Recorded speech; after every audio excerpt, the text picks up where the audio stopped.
Okay friends, welcome back to the Simplifying Boards.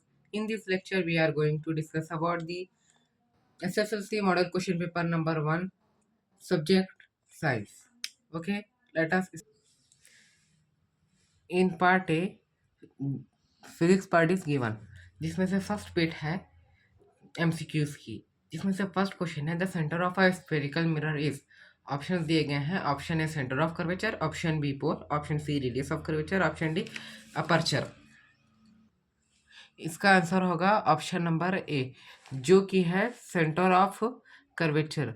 मैं इस question में कंफर्म नहीं हूँ कि ऑप्शन ए आंसर आएगा या ऑप्शन बी। प्लीज़ आप अपने टीचर से कंफर्म कीजिए। Okay, and we have the second question, जो है Ohm's law give the relationship between A potential difference and electric charge, B potential difference and resistance, option number C electric current and potential difference, option number D electric current and electric power.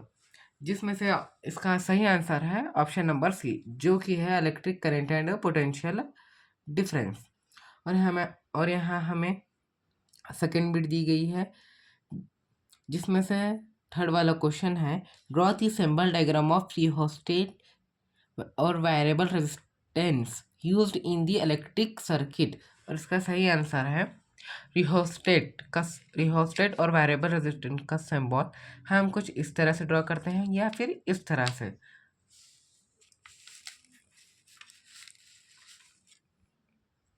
Sorry, या फिर इस तरह से।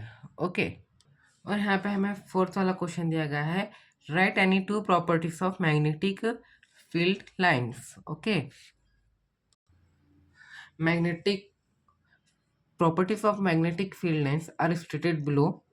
First वाली जो property वो है outside the magnetic field lines travel from north pole to south pole, and second point है inside the magnetic field lines travel from south pole to north pole, and third point है magnetic fields line do not intersect each other. Okay friends, और यहाँ पे हमें third bit दी गई है, जिसमें से फिफ्थ वाला क्वेश्चन यानी थर्ड बिट का फर्स्ट क्वेश्चन है what is long sightedness hypermetropia, mention the two causes of this defect। इसका आंसर होगा long sightedness hypermetropia, a person who unable to see the near objects clearly but he can see far objects clearly। Okay friends, और इसके reasons हैं decrease in size of eyeball, और second वाला है cornea becomes flat.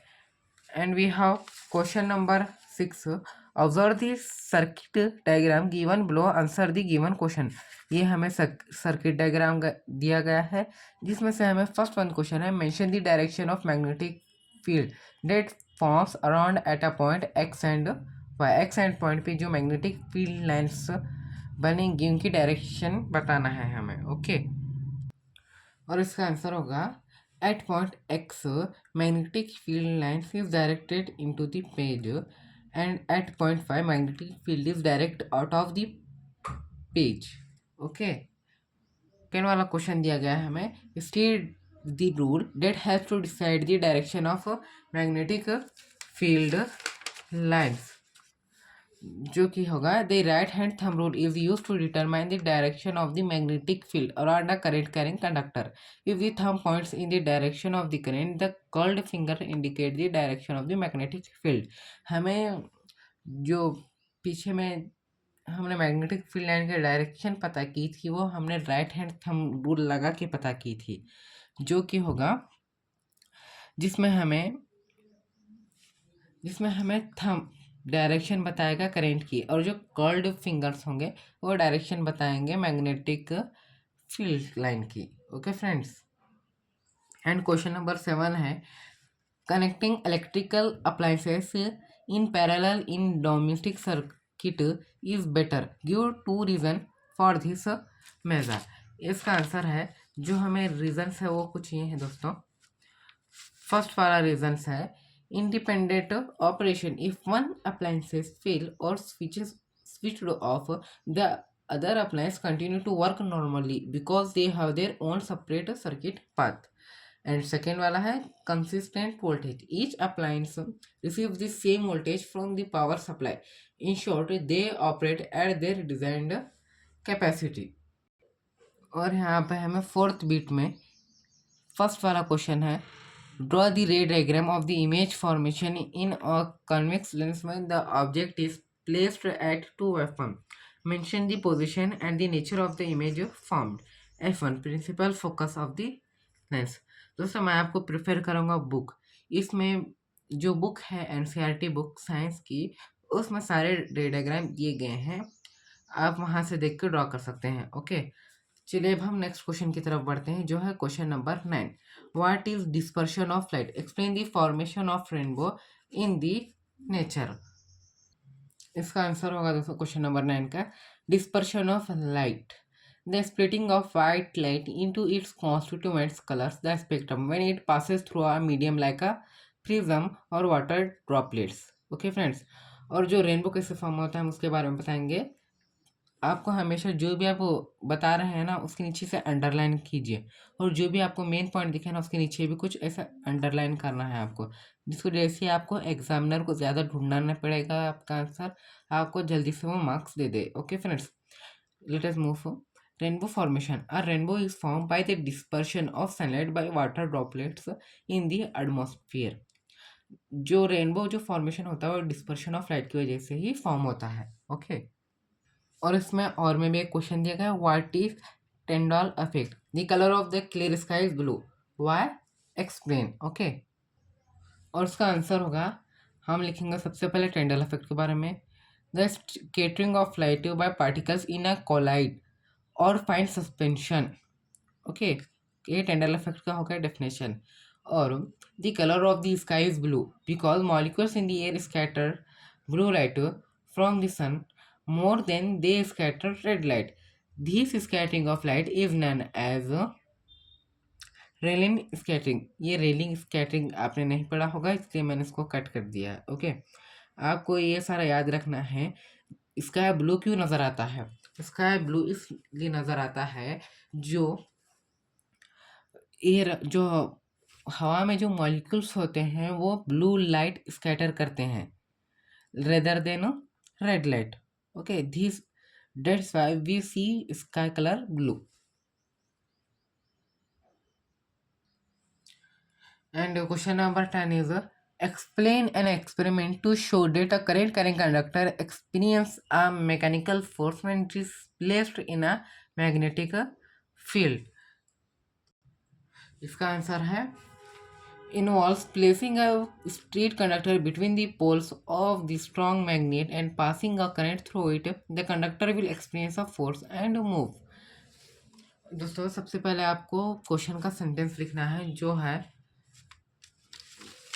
जो कि है the experiment to show that a current can conductor experience a mechanical force when it is placed in magnetic field involves placing a straight conductor between the poles of the strong magnet and passing a current through it. The conductor will experience a force and move. और दोस्तों ये एक extra part है, जो कि ये principal कौन use करता है बोले तो इलेक्ट्रिक मोटर। और यहाँ पे हमें फिफ्थ बिट में क्वेश्चन नंबर 11 दिया गया है, जिसमें से दो पार्ट है, part A and part B. State the laws of refraction of light. एक आंसर है the first law of, there are two laws of refraction. आपको यहाँ पे ऊपर डिटेल में लिखना होगा ताकि आंसर बड़ा बन सके। And the first law of refraction is the incident ray, refracted ray and the normal to the interference all lie in the same plane. और जो सेकेंड है वो है the ratio sine of the angle of incidence to the sine of the angle of the refraction is constant. इसे हम Snell's law भी कह सकते हैं। और बी वाला क्वेश्चन है, a ray of light travelling in kerosene enters obliquely into water, does that light ray bend towards the normal or away from the normal, and why? Refractive index of water and kerosene are 1.33 and 1.44 respectively. इसका answer होगा, the light ray bend away from the normal because kerosene is denser than water. और यहाँ पे जो kerosene का refractive index दिया गया है वो है 1.44, वाटर का रिफ्रैक्टिव इंडेक्स है 1.33। We know that if light travels from denser to rare medium it bends away from normal. इसका जो स्नेल्स लॉ का जो कांस्टेंट आया है केरोसिन का वो आया है 1.44 एंड वाटर का है 1.33। जो केरोसिन होगा वो डेंसर होगा, जो वाटर होगा वो रेयर होगा दोनों के कंपैरिजन में। इसलिए जब वाटर से केरोसिन में जाएगी तो वो बेंड होगी अवे, जो नॉर्मल लाइन है उससे अवे बेंड होगी यानी दूर जाएगी, उसके करीब नहीं जाएगी। अगर जब ये केस उल्टा होता कि केरोसिन से लाइट वाटर में आती तो लाइट जाती move move towards the normal and और आल्सो से bends towards the normal. Okay, इसमें और में भी क्वेश्चन पूछा गया है। क्वेश्चन नंबर इसमें भी दो पार्ट से A and B. Question part A में जो क्वेश्चन है वो है state the laws of reflection of light. इसका रिफ्लेक्शन ऑफ लाइट के भी टू लॉज होते हैं दोस्तों। जो फर्स्ट लॉ है वो है the angle of incidence is equal to the angle of reflection and second part है the incident ray, the reflected ray and the normal to the surface at the point of incidence all lie in the same plane. और इसमें B वाला question पूछा गया magnitude of a mirror is +1, what does it mean, mention the type of this mirror. The magni B part का answer होगा the magnitude of positive one means that the image is virtual, erect and the same size as the object. The type of this mirror is a plane mirror. और यहाँ पे हमें 12th question जो कि physics में numerical दिया गया है, जो क्वेश्चन है an electric heater connected to a 220 volt generator draws a current of 10 volt. What is the power of the electric heater? If it is used for 8 hours a day, then calculate the total cost of using it for 30 days at rupees 5 per 1 kilowatt hour. दोस्तों आपको जब भी numerical दिया जाए तो सबसे पहले आपको गिवन डाटा लिखना है, गिवन डाटा बोल के। इसमें से वोल्टेज हमें जो भी क्वेश्चन में दिया है, जो भी वैल्यूज दी गई है उसे एनालाइज करना है, फिर ये डाटा लिख लेना है। इस हमें वोल्टेज दिया गया था 220 volt, current I equals to 10 ampere, time used per day equals to 8 hours, number of days equals to 30 days, cost per kilowatt hour equals to 5 rupees। सबसे पहले हम power of heater find out करेंगे जो है P equals to V I. V है voltage, I है current. जब हम यहाँ पे वैल्यू पुट करेंगे तो आंसर आएगा 2200 वोल्ट वाट जो है वो है पावर की SI यूनिट। फिर यहाँ पे हम एनर्जी कैलकुलेट करेंगे जिसका फॉर्मूला है E equals to P T. P जो है वो पावर है and T equals to time है, ये 1 डे का आएगा। E equals to 17,600 watt hour. फिर हम एनर्जी यूज इन 30 डेज जिसका फॉर्मूला है E T equals to E into N divided by 1000। यहाँ पे हम सबसे पहले एक दिन का कितना यूज़ हो गई एनर्जी वो रखेंगे, फिर यहाँ पे हम टोटल मंथ रखेंगे, यहाँ पे दिया गया ना नंबर ऑफ डेज कितने दिन के लिए यूज़ हो गई वो रखेंगे, इसको 1000 से डिवाइड कर देंगे तो हमारा आंसर आएगा 428 किलोवाट आवर। इसका टोटल कॉस्ट होगा हमें total energy used into price, total energy used into price. यहाँ पे हम वैल्यू पुट करेंगे। टोटल एनर्जी यूज आई थी हमारे किलोवाट आवर में है, ये 528 kilowatt hour into 1 kilowatt hour को हमें लग रहे थे 5 रुपीज़, तो यहाँ पे हम 5 रुपीज़ पुट कर देंगे तो इसकी टोटल कॉस्ट है 2640 रुपीज़। आपको यहाँ पे पूरा टोटल आंसर लिखना होगा वर्ड्स में। ओके।